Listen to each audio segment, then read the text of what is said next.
La cena del Señor empezó cuando Jesús estaba en el aposento alto junto con sus discípulos. Jesús estaba celebrando la Pascua como siempre. Todos los judíos anualmente celebraban la Pascua junto con sus discípulos. ¿Qué es la Pascua? Rápidamente, la Pascua es, diría yo, la celebración más importante que tenía el pueblo judío. Y la Pascua representaba la conmemoración de que los judíos habían recibido la gracia de Dios y podían salir de Egipto. ¿Cómo funcionaba? Dios dijo que buscaran un cordero sin mancha, que lo sacrificaran y que con su sangre pusieran la sangre en los dinteles de la puerta. Y Dios iba a quitar todos los primogénitos del pueblo de Israel y todos los primogénitos, sobre todo, ¿verdad?, del pueblo de Egipto. Entonces, si usted tenía y estaba la sangre alrededor suyo, la ira de Dios pasaba por largo y sus hijos no tenían problema y su familia estaba bien para salir ese día fuera de Egipto. Me imagino que muchos de ustedes ya captaron qué lindo ese mensaje que se sigue repitiendo después en el Nuevo Testamento con Jesucristo. Aquel que esté rodeado de la sangre del cordero que se sacrificó, no verá la ira de Dios, sino que será salvo y será lleno de gracia y podrá salir hacia la tierra prometida. Entonces, esto es lo que están celebrando Jesús y sus discípulos, precisamente la Pascua. Y entonces quiero mostrarles un texto, se los voy a mostrar en diferentes evangelios para que veamos la importancia de la cena del Señor, que los discípulos y los apóstoles marcan continuamente en sus escritos. Vean lo que dice Lucas 22, 14 al 20. Cuando llegó la hora, Jesús y sus apóstoles se sentaron a la mesa.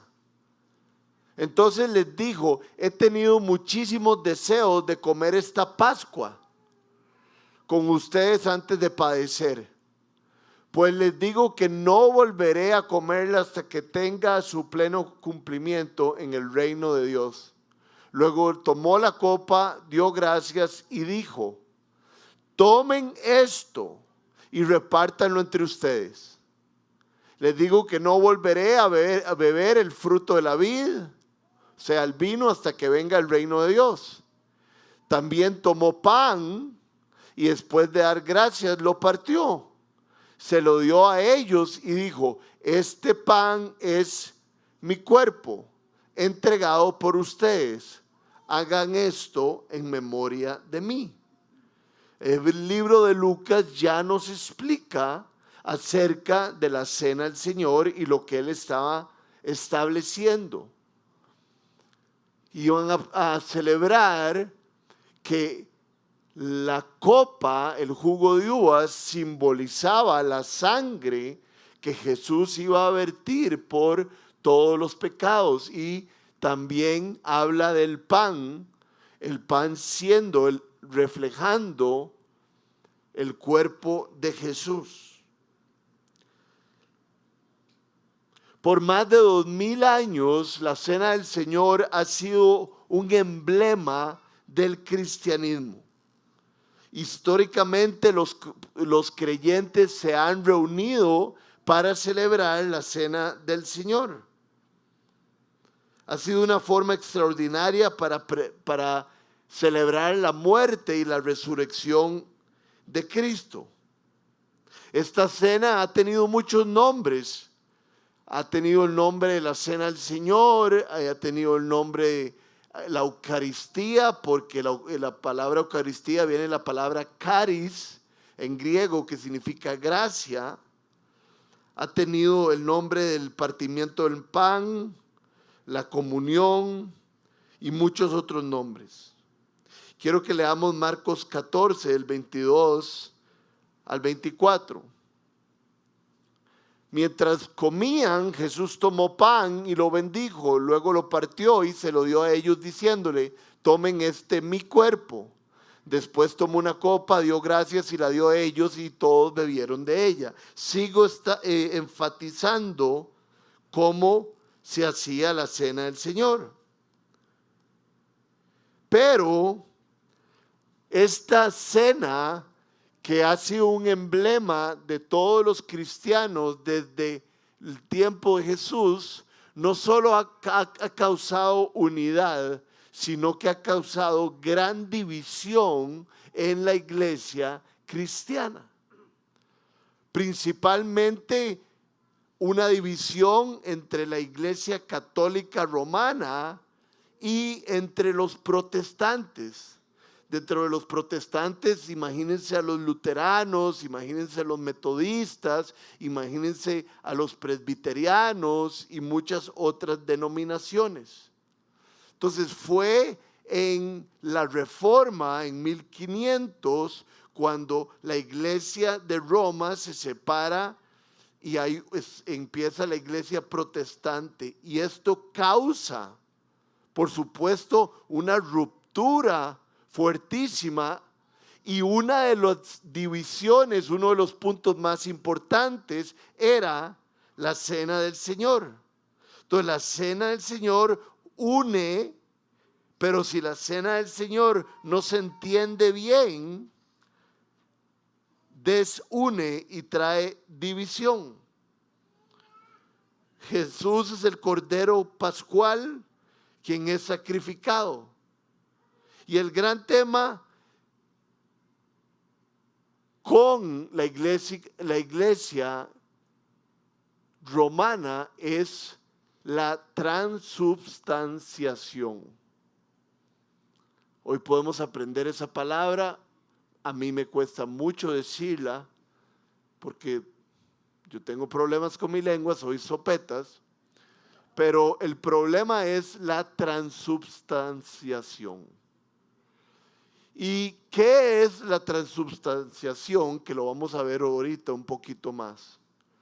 La iglesia, y suave un toque, hoy vamos a ver lo que cree la iglesia católica acerca de la cena del Señor y lo que creemos los protestantes, o sea, los que no somos católicos romanos. Puede ser que aquí algunos ni siquiera ya se hayan pensado o qué es lo que son, y no importa. Pero ¿por qué estos dos puntos tan claros? Porque estos son los dos puntos más importantes en los que ustedes y yo vivimos. Esas son las denominaciones más importantes de Costa Rica: la Iglesia Católica Romana y la Iglesia Protestante.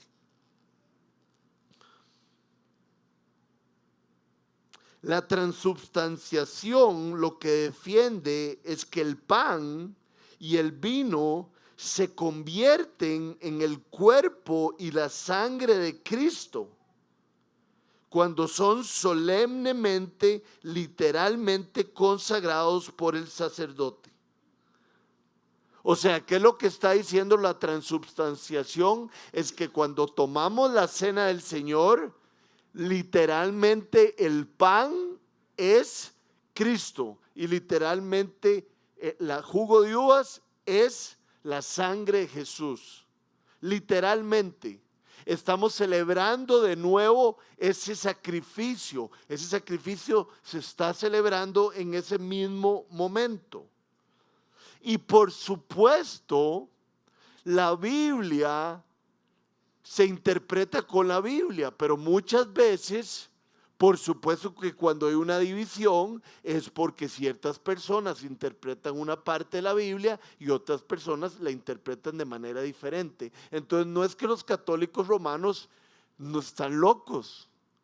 Hay momentos en la Biblia que se pueden interpretar cosas de este tipo y ellos su texto principal para la transubstanciación es un texto en el libro de Juan, que es Juan 6, 53 al 56, y dice así: Jesús estaba con sus discípulos y les dice: ciertamente les aseguro, afirmó Jesús, que si no comen la carne del Hijo del Hombre, vean las palabras, si no comen la carne del Hijo del Hombre, ni beben su sangre, no tienen realmente vida.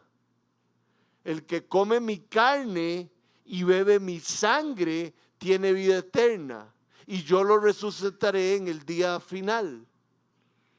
Porque mi carne es verdadera comida y mi sangre es verdadera bebida. El que come mi carne y bebe mi sangre permanece en mí y yo en él. ¿Ven la diferencia? No habla de comer el pan y no habla de tomar el jugo de uvas. Está diciendo que el pan en el caso de ellos es la carne de Jesús, porque Jesús está siendo ahí sacrificado y Él está presente corporalmente.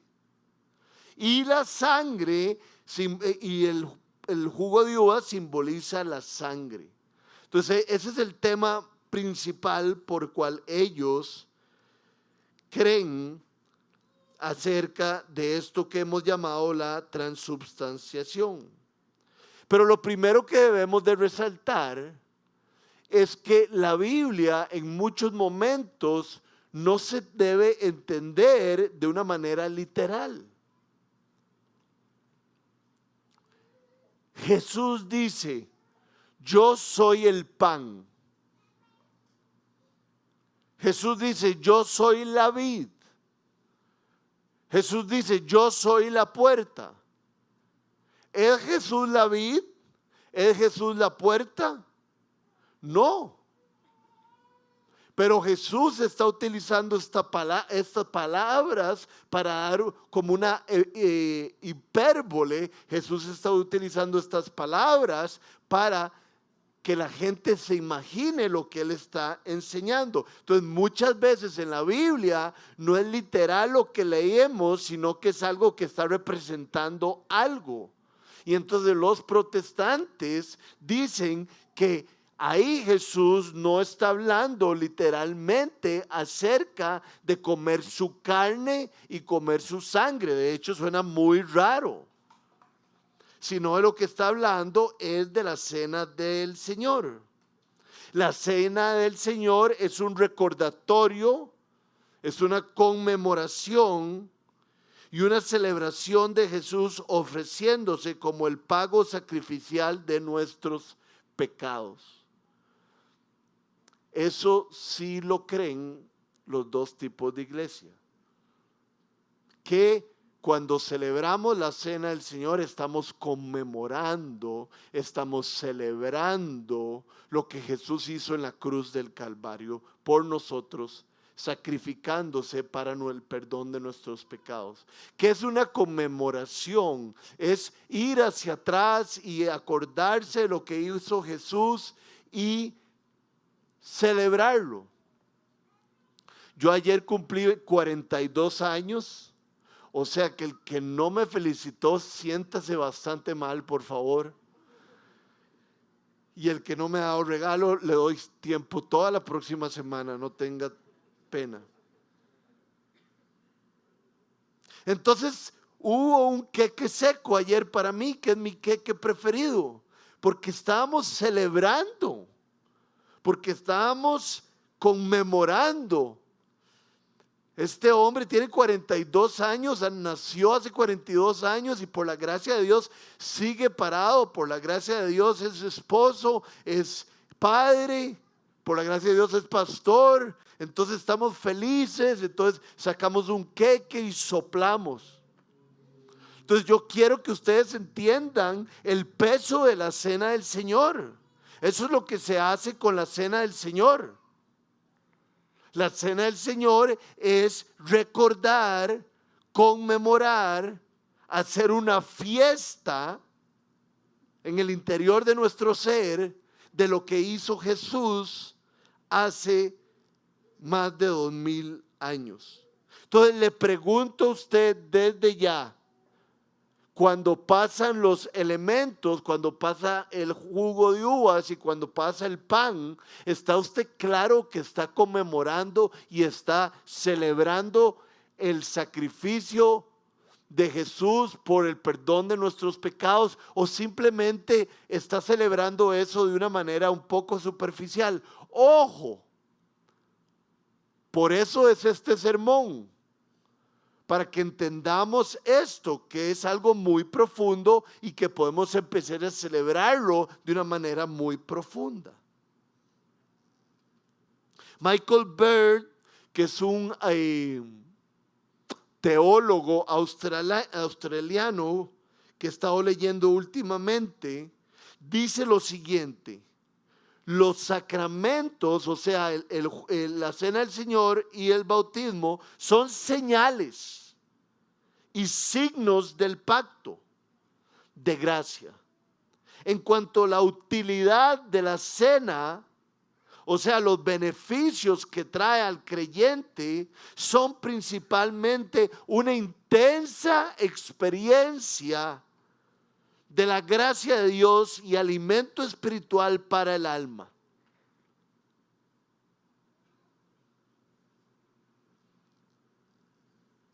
Son señales y signos. A mí se me perdió, por variar, porque me tuve que empezar a comprar anillos de hule, que me gustan mucho. Se me perdió el de hule, imagínense. Pues ya se me perdió el original hace años. Cuando yo veía mi dedo, que me lo ponía aquí, creo, es un signo. Y entonces yo me veía la mano y yo decía, yo estoy casado. Hay gente que lastimosamente se quita el anillo en una situación que los va a comprometer. Se quita el signo. Entonces, la cena del Señor es un signo. La cena del Señor es una conmemoración donde hay una intensa, oigan esta palabra, intensa experiencia de la gracia de Dios. Y es un alimento espiritual. ¿Por qué intensa experiencia y por qué alimento espiritual? Rodri, explíqueme eso. Ok. La intensa experiencia de la gracia de Dios es porque yo estoy ahí concentrado en el Señor y yo recuerdo lo que hizo por mí, cómo vertió su sangre para limpiarme con su sangre, cómo Él fue el sacrificio por mis pecados y yo no tuve que ser sacrificado, y cómo con el pan celebro que Él fue castigado y mi cuerpo no, Él me sustituyó. Entonces, si yo realmente estoy pensando en esas cosas, si yo realmente estoy concentrado, orando, es una intensa experiencia de la gracia de Dios. Es algo fuertísimo. Es más, podríamos venir a la iglesia y si tenemos una correcta visión de la cena del Señor, nos podríamos ir ya a la casa porque recibimos alimento espiritual. Estuvimos pensando en la gracia de Dios, estuvimos pensando en la obra de expiación de Jesucristo, en el que somos perdonados por nuestros pecados por su sacrificio. Por eso es que debe ser una intensa experiencia. Y por eso es que es alimento espiritual. ¿Por qué es alimento espiritual? Porque nos recuerda que somos libres. Lo tocamos. Nuestros, ¿cómo se dice cuando uno toca y sabe? Nuestros sentidos son parte de la celebración. Lo saboreamos y lo tomamos y lo pensamos. Por eso es que puede ser intenso. Y por eso es que puede ser alimento.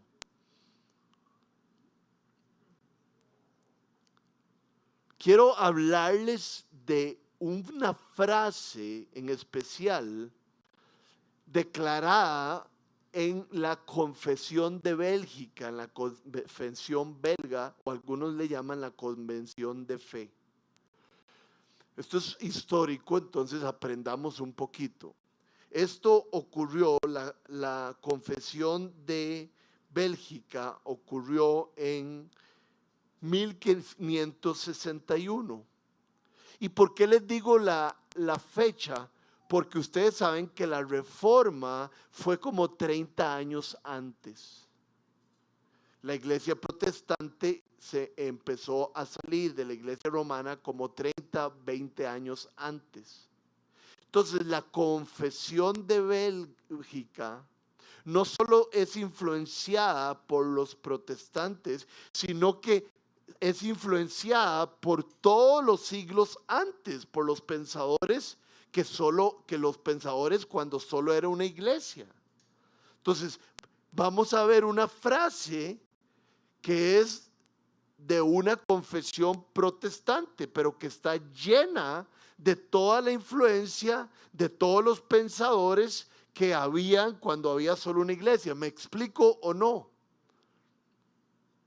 Inclusive toma en cuenta el credo de Nicea, toma en cuenta el credo de Constantinopla, el credo de Calcedonia y de Atanasio. Pueden buscar esas cosas después. Esto no es una clase de historia, me encantaría explicarles. Y el documento consta de 37 artículos y apartados. Y esto es lo que les quiero leer, que sale en la Confesión belga. Nosotros creemos y confesamos que nuestro Salvador Jesucristo ha ordenado y ha instituido, ha establecido el sacramento de la Cena Santa para nutrir y sostener a aquellos que han nacido de nuevo e injertados en su familia. Ahora, ¿qué es lo que me interesa recalcar? Primero, la seriedad en que se establece esto.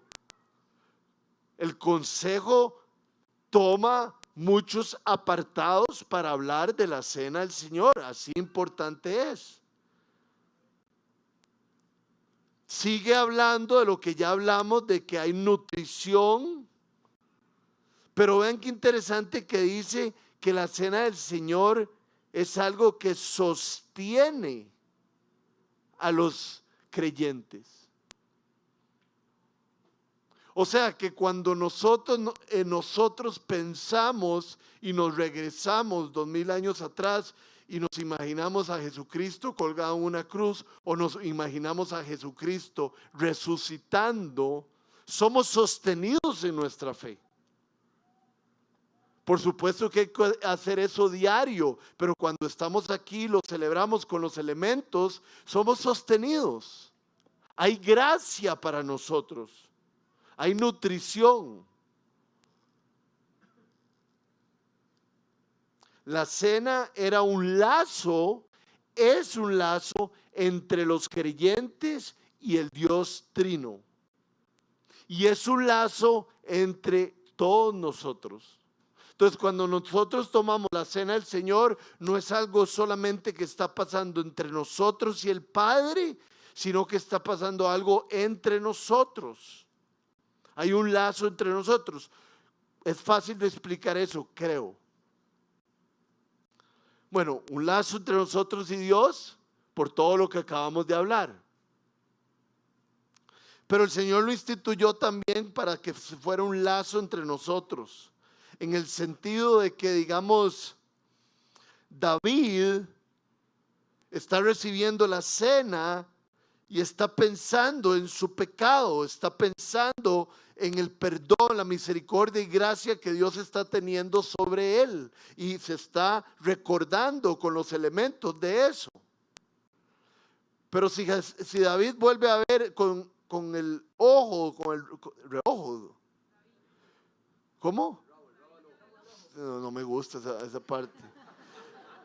Si David está viendo a la par, o si no, o si se vuelve, o si yo tengo los elementos sobre mí y vuelvo a ver para arriba y veo todo el mundo unido, yo recuerdo Romanos 3:23, todos han pecado, todos han sido destituidos de la gloria de Dios.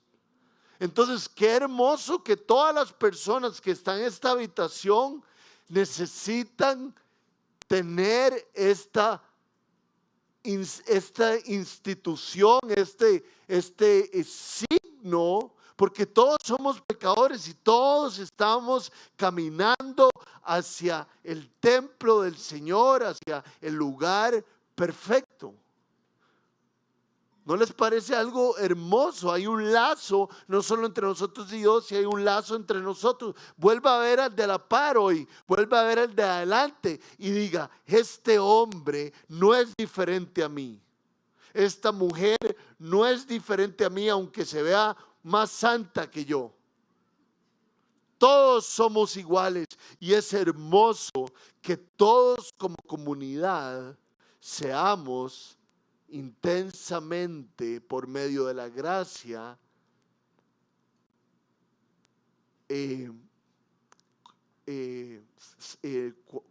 cuando uno come, todos seamos llenos de gracias disfrutando de la cena del Señor. A mí esto me causa muchísimo amor, me causa muchísimo alegría.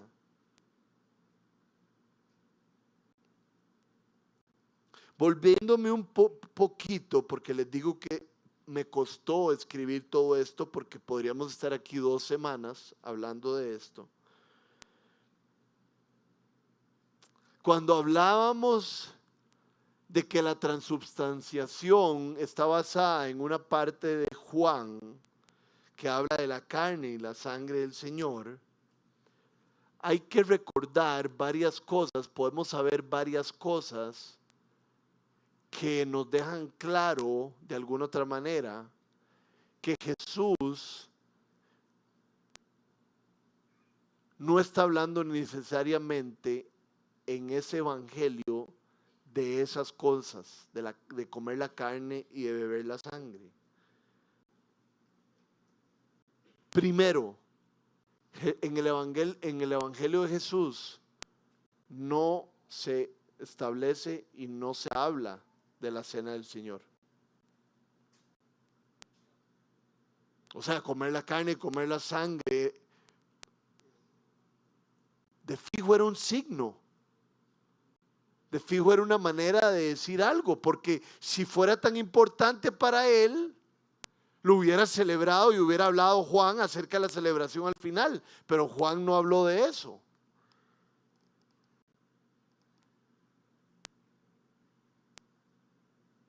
Jesús, en el Evangelio de Juan, nunca se habla que fue bautizado. Entonces, el gran énfasis en el Evangelio de Juan no es la cena del Señor, sino que es la fe, es creer y confiar en el Padre y en el Hijo para salvación. Vean lo que dice Juan 5:24. Ciertamente les aseguro que el que oye mi palabra y crea al que me envió tiene vida eterna y no será juzgado, sino que ha pasado de la muerte a la vida. Eso es el libro de Juan, de eso es lo que habla, de la vida eterna, de creer. Otro ejemplo sería Juan 20:31. Pero estas se han escrito para que ustedes crean que Jesús es el Cristo, el Hijo de Dios, y para que al creer en su nombre tengan vida. Y así se desarrolla todo el evangelio. Entonces podemos darnos cuenta que si Juan en el capítulo 6 habla de comer la carne y comer la sangre, es solo una partecita, es varios versículos 3 de todo Juan. Juan está hablando de que lo que quiere es que nosotros creamos y ni siquiera lo menciona ahí en el Evangelio, la parte de la cena del Señor. No porque creo de fijo, no porque lo considere importante. Pero lo que estoy diciendo es que no hay un énfasis continuo en eso. Entonces podríamos sacar una conclusión de que Juan en el capítulo 5, cuando dice estas cosas, no les está dando tanta importancia como los católicos romanos le dan importancia de que realmente la carne y realmente es la sangre.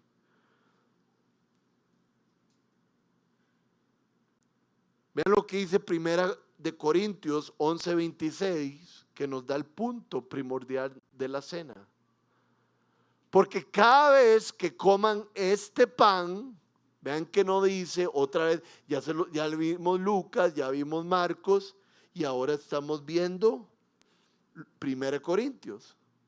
Porque cada vez que comen de este carne, no, de este pan, y beben de esta copa, no de la sangre, proclaman la muerte del Señor hasta que Él venga. Proclaman la muerte del Señor hasta que Él venga, porque Él resucitó, ¿cierto? Él se fue a preparar un lugar para nosotros. Entonces, este es el énfasis de la cena del Señor. El énfasis no es la carne, la sangre, el énfasis no es que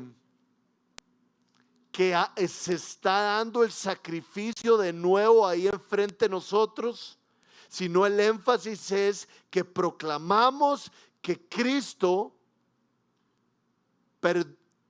nos sustituyó, tomó nuestro lugar, murió, resucitó y ha de venir. La cena es el Evangelio. La cena mira hacia adelante al retorno corporal de Jesús. Esto es su cuerpo.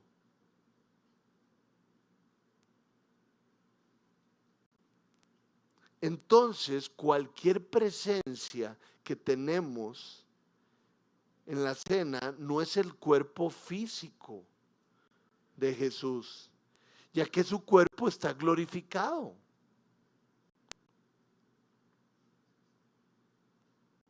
Está en el cielo. Vean lo que dice Richard Hayes. Entonces, en la cena se tiene claro la ausencia del Señor. Ojo, ahí debió, no sé por qué Richard Hayes no lo dijo, pero lo que está diciendo es la ausencia corporal del Señor. Y une nuestra memoria de Él y nuestra esperanza, porque habla de la resurrección. Recordamos su muerte y esperamos su retorno.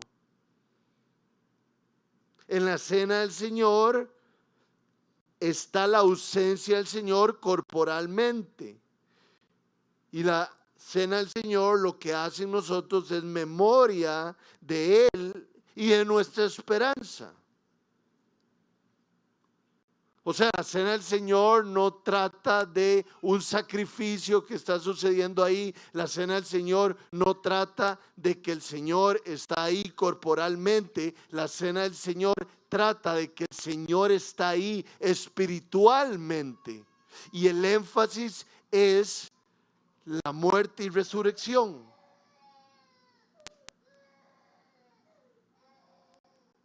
Ninguna corriente niega que la cena es un memorial, eso sí,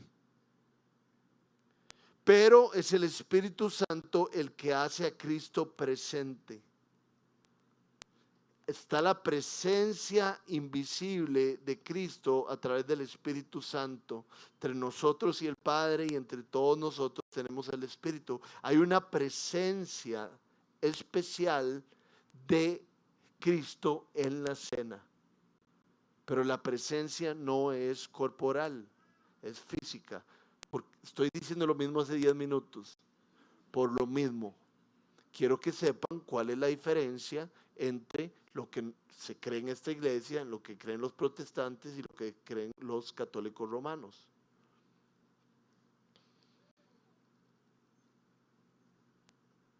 Es hermoso porque la cena es trinitaria. El Espíritu está en medio de nosotros, estamos con el Padre recordando lo que hizo Jesús.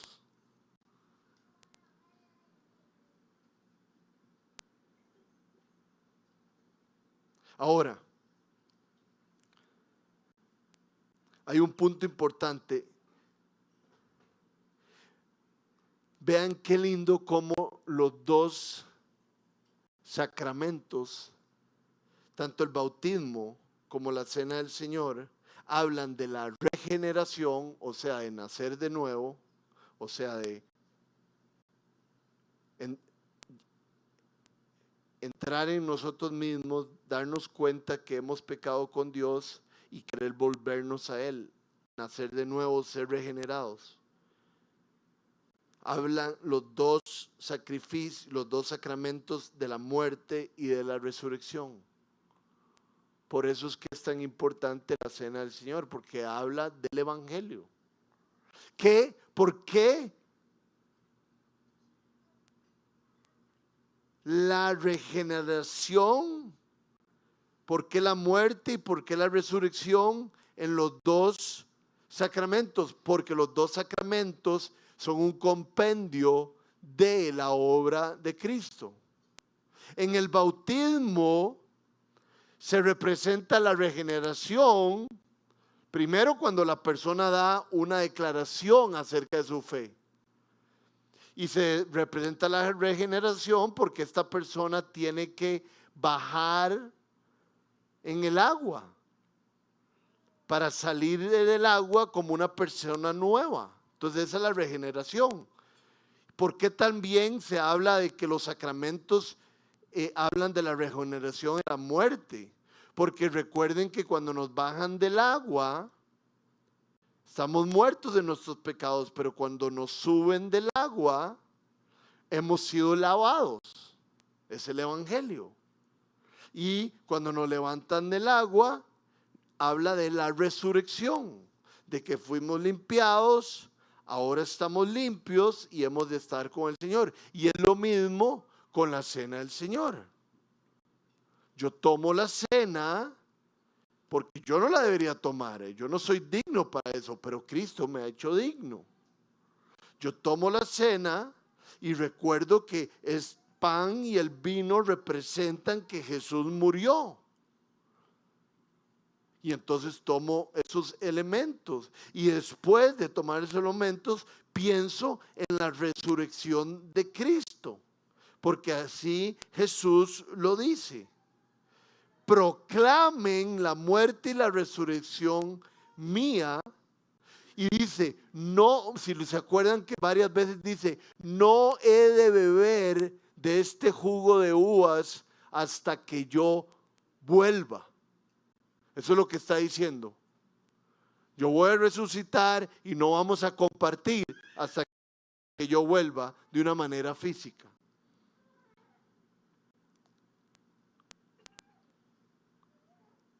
Vean lo que dice 1 Corintios 17, 22. Ahora vamos a hacer un apartado. Voy a leer 1 Corintios 17 al 22 para que vean lo mal que estaba celebrando la cena del Señor los corintios. O sea, lo que vamos a leer es exactamente lo que no debemos de hacer para celebrar la cena del Señor.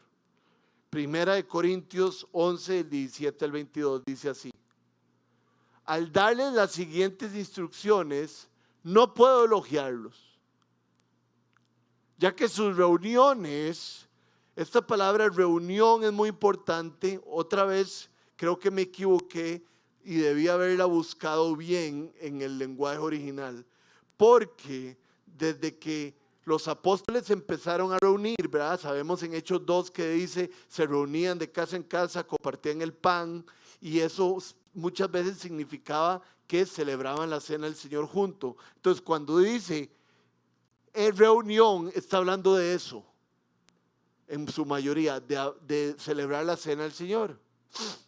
Entonces, no puedo elogiarlos, ya que cuando comparten la cena, traen más perjuicio que beneficio. ¿Por qué? En primer lugar, oigo decir que cuando se reúnen como iglesia hay divisiones entre ustedes. Y hasta cierto punto lo creo. Me acuerdo cómo eran ustedes y no me impresiona. Sin duda tiene que haber grupos sectarios entre ustedes para que se demuestre quiénes cuentan con la provisión de Dios. De hecho, cuando se reúnen otra vez, ya no es para comer la cena del Señor. Ya lo cambiaron. Porque cada uno se adelanta a comer su propia cena. O sea, lo hacen en su casa como les dé la gana, en vez de hacerlo en la congregación, para que haya ese lazo entre nosotros. Y además que el hambre les gana de estar reunidos y hacerlo juntos. ¿Verdad? ¿Han visto eso? Qué feo cuando uno llega con la comida o está la comida enfrente y aquel ya empezó, ya como por la mitad del plato. Todavía más feo cuando uno quiere orar y uno lo vuelve a ver y después el maestro dice, no, es que yo oré solito hace rato. Es feo no comer al mismo tiempo. Porque cada uno se adelanta a comer su propia cena, de manera que unos se quedan con hambre mientras otros se emborrachan. ¿Acaso no tienen casas donde comer y beber? ¿O es que menosprecian la iglesia de Dios y quieren avergonzar a los que no tienen nada? ¿Qué les diré? ¿Voy a elogiarlos por esto? Claro que no. Entonces hay dos temas muy importantes que estaban haciendo los corintios que nosotros debemos de evitar cuando vamos a tomar la cena del Señor. Primero, lo que hemos leído habla de un desperfecto que era la unión. Habla, si hay divisiones entre ustedes, la cena del Señor no se está ejecutando bien. Están en desunión.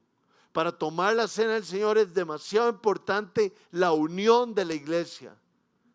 Y después habla de que hay que examinarnos. Hay de que pensar en los errores que he cometido y entregárselos al Señor. Y muchos de nosotros no nos examinamos. Muchos de nosotros no tomamos la cena del Señor para que sea un momento en que nos arrepentimos de nuestros pecados y los identificamos.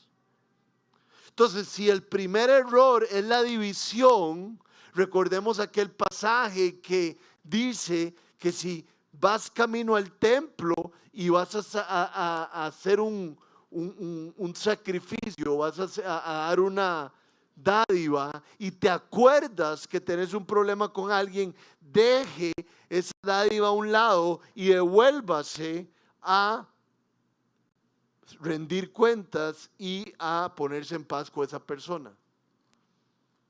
Tal vez aquí nadie lo puede hacer, ¿verdad? Porque no le da tiempo. Se pone de acuerdo con la persona y llega aquí a las 3 de la tarde y todo está cerrado. Pero lo que está diciendo, el punto es, entonces en la cena del Señor, medite y dése cuenta con quién tiene usted división. Y asegúrese que después usted no va a tener esa división. Que usted va a pedir perdón a su padre, a su tío, a su compañero, al hermano que está en la iglesia. Mira, lo que te hice no estuvo bien. Estuve meditando y eso no está bien. Quiero que me perdones. La cena del Señor genera eso, unión. Y después, ¿verdad? Para que haya coinonía. Y después está la parte de examinarse. Debe existir arrepentimiento. Y hasta nos podríamos preparar para ella. Hoy, obviamente, como yo tengo este sermón enfrente, hoy en la mañana en mi casa, me preparé, pensé en la cena del Señor y ¿verdad? Para estar listo el día de hoy. pero por lo menos vamos a dar tal vez un poquito más de tiempo para que nos examinemos antes de tomarla, para que realmente pensemos. Esos eran los problemas de los corintios y esos son los problemas que nosotros deberíamos de evitar. Cuando tomamos la cena del Señor, es importante que entendamos que no deberíamos tener broncas, no deberíamos tener, se puede decir, desuniones. No podríamos estar en división con alguien. Dice la palabra de Dios, estén en paz con todos hasta donde dependa de usted. No importa si el otro no le da bola, no importa si el otro le da la espalda, lo importante es que usted busque la unidad. Y después habla de examinarse. Hay que tener mucho cuidado de examinarnos antes de la cena. No es algo que tiene que pasar de manera ligera. ¿Se acuerdan del publicano? Cuando llega y ni siquiera puede ver hacia adelante y está examinándose y le dice, Señor, perdón porque soy un pecador. ¿Y ustedes qué creen cuando dice que perdón porque soy un pecador? Pues se está acordando de sus errores y los está examinando. Y dice la Biblia que él se fue justificado a su casa. Gracias a esa examinación y gracias a ese arrepentimiento, gracias a que tomó las cosas en serio. Entonces el otro fariseo no se examina en nada o se examina rajando. Gracias porque no soy como él. Entonces la cena del Señor se hace con reverencia. Se hace conociendo quiénes somos y quién es Dios y el margen que hay. Entonces los animo a participar en la cena del Señor, a disfrutar de la conmemoración y el signo que significa. Es la conmemoración y la fiesta más importante por la cual podemos participar, porque estamos proclamando la muerte, la resurrección de Cristo, que fue hecha en nuestro lugar y que fue instituida por el Señor. Entonces, la cena del Señor, de alguna otra manera, nos acerca a Dios. La cena del Señor, de alguna otra manera, nos recuerda que los obstáculos han sido quitados y podemos entrar directo porque la cortina ya no está ahí. ¿Verdad? ¿Recuerdan en el libro de Lucas capítulo 15 que trata sobre el hijo pródigo? Yo le digo el padre pródigo. Vaya a internet y vea por qué le digo el padre pródigo. Dice que el mal portado entra en sí mismo. Yo debo volver donde mi padre. Y el padre lo recibe con los brazos abiertos. Entra en sí mismo y se devuelve donde el padre. Eso lo podemos hacer en la cena del Señor. Entro en mí mismo y voy corriendo sobre mi padre. Y mi padre tiene las manos abiertas. Por eso es que estamos celebrando la cena del Señor. Entro al lugar santísimo porque tengo un mediador.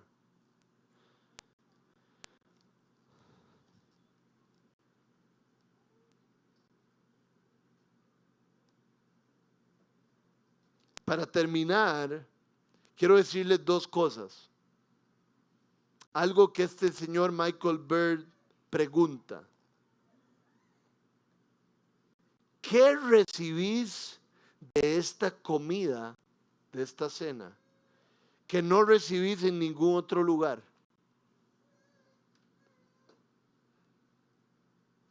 ¿Qué hay disponible en la cena? ¿Cuál es la bendición y la eficacia de la cena?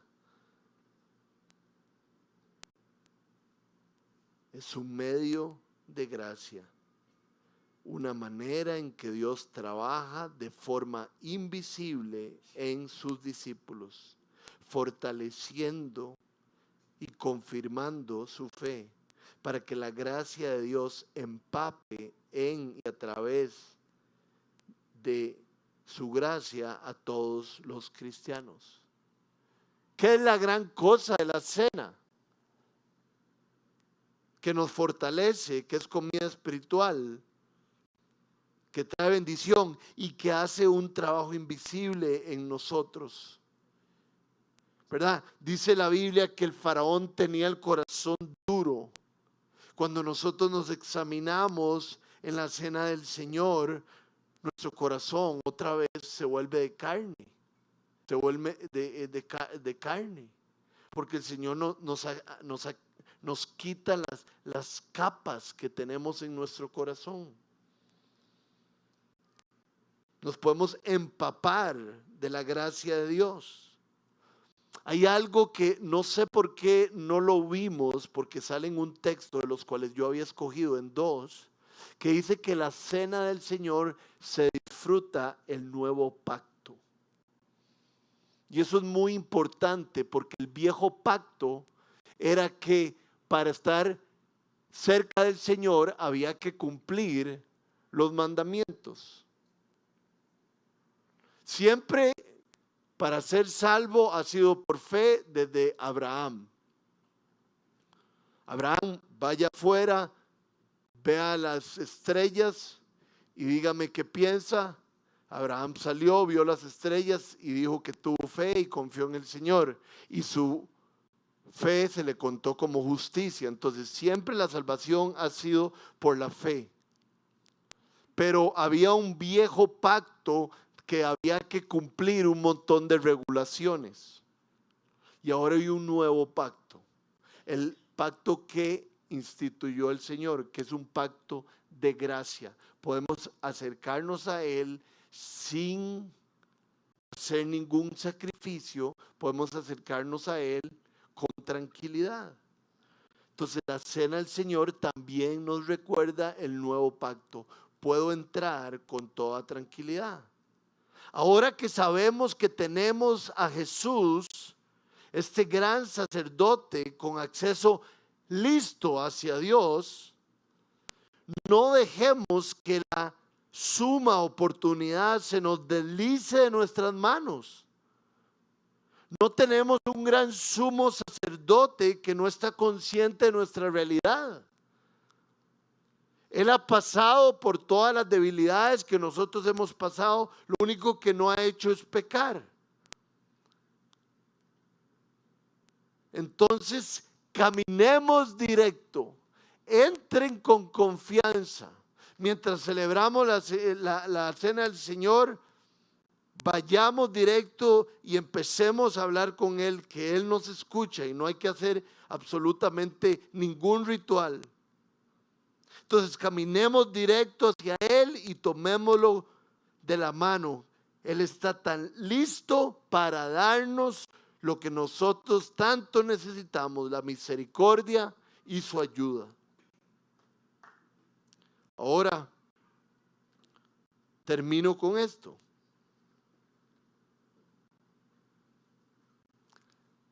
Yo no sé cómo estuvo su desayuno. O yo no sé cuánto está pensando en su almuerzo. Pero la cena del Señor es mucho más que cualquiera de esa comida.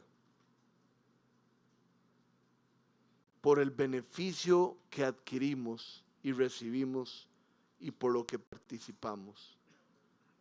Porque recibimos los alimentos con fe. La cena del Señor es comida de gracia, comida del mismo evangelio y comida trinitaria.